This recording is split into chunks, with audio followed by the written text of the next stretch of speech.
نبی صلی اللہ علیہ وسلم کے پاس جب بھی کوئی مقدمہ آتا تو آپ صلی اللہ علیہ وسلم فیصلہ کیسے کرتے تھے؟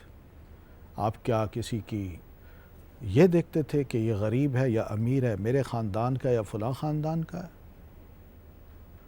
یا اس کے پیچھے کتنے لوگ ہیں تاکہ میں مخالفت کسی کی مول نہ لوں، اور اس غریب کے پیچھے بیچارے کے پیچھے کوئی نہیں ہے تاکہ فوراً جرت سے میں فیصلہ کر ڈالوں؟ نہیں،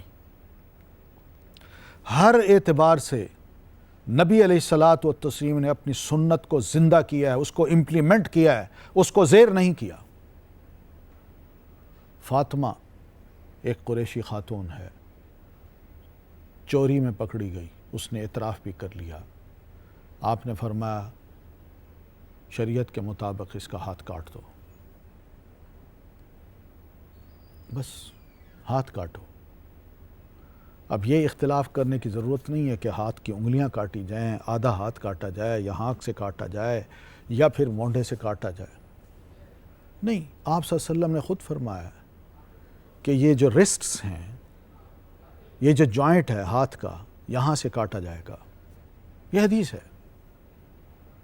آپ صلی اللہ علیہ وسلم نے اس قانونی مسئلے کو بھی حل کیا، اور پھر جب کاٹنے کا موقع آیا تو قریشی ساتھیوں نے، صحابہ نے یہ سوچا کہ قریشی خاتون ہے، اس کو اگر اس کا ہاتھ کٹ گیا تو قریشیوں کی ناک کٹ جائے گی۔ آپ بھی قریشی تھے، پیارے نبی علیہ الصلاۃ والتسلیم سے سفارش کروانا چاہیے جناب اسامہ بن زید رضی اللہ تعالیٰ عنہما سے۔ اسامہ آئے اور آپ سے جب گفتگو کی، تھوڑی سی سفارش کی، تو آپ سمجھ گئے۔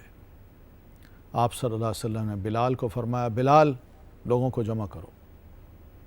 انہوں نے اذان دی، اور یہ ایک قسم کی اناؤنسمنٹ ہوتی تھی جو بے وقت اذان دی جاتی تھی، تو لوگ جمع ہو جاتے تھے کہ کوئی ضروری بات ہے جو پیارے نبی علیہ الصلاۃ والتسلیم نے کوئی اناؤنس کرنا ہے، کچھ مسئلہ سمجھانا ہے، کوئی اہم ایشو پیش آ گیا ہے، تو لہذا فوراً پہنچنا چاہیے۔ تو لوگ گھروں سے نکل کے مسجد میں جمع ہو جاتے ہیں۔ تو جب لوگ جمع ہو گئے تو نبی علیہ الصلاۃ والتسلیم تشریف لائے، ممبر پہ کھڑے ہوئے، تو آپ نے سیدھے سیدھے لفظ فرمائے، ارشاد فرمایا یہ کیا ہے؟ یہ کیا ہے لوگو؟ مجھے سفارشیں کی جا رہی ہیں؟ تمہیں پتہ ہے کہ پہلی قومیں کیوں ہلاک ہوئی ہیں؟ صرف اس وجہ سے کہ ان کا بڑا جب کوئی جرم کرتا تھا تو قانون حرکت میں نہیں آتا تھا، اور ان کا غریب یا کمزور انسان کوئی جرم کرتا تھا تو قانون کو حرکت میں لا کے اس کو سزا دے دیا کرتے تھے۔ آپ فرماتے ہیں واللہ، اللہ کی قسم، لو ان فاطمہ بنت محمد سرقت لقطعت یدہا، اگر محمد صلی اللہ علیہ وسلم کی بیٹی فاطمہ بھی چوری کرے گی رضی اللہ عنہا، تو محمد صلی اللہ علیہ وسلم اس کا ہاتھ بھی کاٹ دیں گے۔ یا آپ نے بطور مثال بات کی ہے، تم مجھے سفارشیں کرتے ہو، اس قانون کو میں نہیں چھوڑ سکتا، اور یہ کام ہوگا۔ یہی سنت رسول ہے۔ یہ قانون جو اللہ تبارک و تعالیٰ کا ہے، اس میں کسی قسم کا رد و بدل نہیں ہو سکتا۔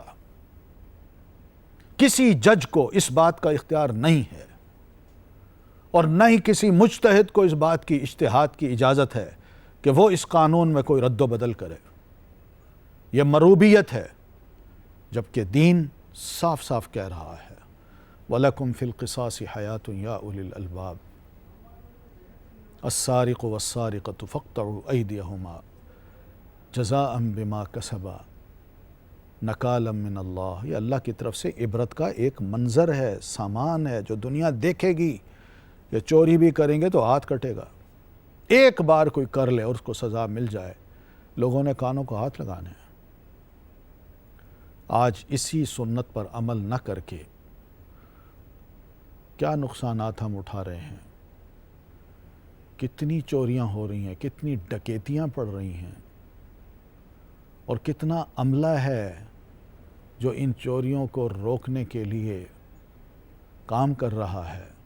حکومت کے اپنے اخراجات ہیں، لیکن اگر صحیح ججمنٹ دے دی جائے تو بہت سے مسائل ہمارے حل ہو جائیں۔ اسی طرح ہم یہ دیکھتے ہیں کہ پیارے نبی علیہ الصلاۃ والتسلیم نے معاشرے میں ایک ایسی چیز کو رواج دینے کی کوشش کی ہے جس کو نکاح کہتے ہیں، کہ غیر مرد اور غیر عورت کا جو تعلق ہے وہ نکاح سے قائم ہو، غلط طریقے چھوڑ دیے جائیں۔ یہ فحاشی ہے، یہ عریانی ہے، یہ بے شرمی ہے۔ آپ فرماتے ہیں النکاح من سنتی فمن رغب عن سنتی فلیس منی، نکاح کرنا میری سنت ہے۔ ایک اجتماعی سنت آپ نے بتائی ہے کہ سب مسلمان جو بغیر شادی کے رہ رہے ہیں، چاہے وہ مرد ہوں یا خواتین، وہ شادیاں کریں۔ آپ فرماتے ہیں میرا طریقہ ہے، جس نے میرے طریقے کو چھوڑا، یعنی نکاح نہ کیا، کوئی اور ناجائز تعلقات قائم کیے، چاہے مرد ہو یا عورت، اس کا مجھ سے کوئی تعلق نہیں۔ سیدھی سی بات ہے۔ یہ بھی اجتماعی ایک شکل ہے سنت کی جو پیارے نبی علیہ الصلاۃ والتسلیم نے ہمیں فراہم کی۔ آپ صلی اللہ علیہ وسلم اپنے ایک ہاتھ میں سونا لیتے ہیں اور دوسرے ہاتھ میں ریشم کا کپڑا لیتے ہیں، مسلمانوں کو دکھا رہے ہیں یہ صدقے کا مال ہے یا بیت المال کا مال ہے جو آپ کے سامنے رکھا تھا، اور آپ نے ان میں سے دونوں کو اٹھا کے صحابہ کرام کو دکھایا، اور آپ فرماتے ہیں ان ھذین حرام علی ذکور امتی، یہ دونوں چیزیں میری امت کے مردوں پر حرام ہیں، سونا بھی اور ریشم بھی، اور عورتوں پر حلال ہیں۔ یہ پیارے نبی علیہ الصلاۃ والتسلیم کا ارشاد ہے۔ آج اس اجتماعی سنت کو جو نبی علیہ الصلاۃ والتسلیم نے سب مسلمان مردوں کے لیے فرمائی تھی، آج ہم اجتماعی طور پر اکثریت ہماری اس کی پرواہ نہیں کرتی۔ سونا بھی وہ پہن رہی ہے اور ریشم کے کپڑے بھی پہن رہی ہے۔